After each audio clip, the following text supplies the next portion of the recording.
Според документот до кој дојде нова, неврологот Арбен Таравари ќе го советува министерот за здравство Таравари, неврологот Мерита Исмаили Марко и советник во кабинетот на министерот ќе го советува министерот од областа на неврологијата, а државниот секретар во министерството Владимир Милошев ќе го советува министерот од областа на максилофацијалната хирургија. Тие како национални советници ќе се советуваат сами себе за по 12.000 денари месечно.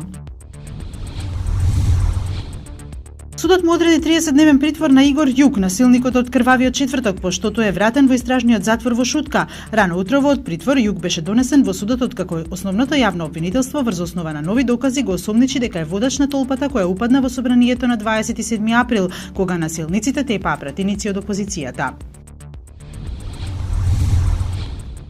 Наставниците и учениците од некои училишта во Каталонија се организираат за да ги подготват училиштата за утрешното гласање на референдумот за независност од Шпанија.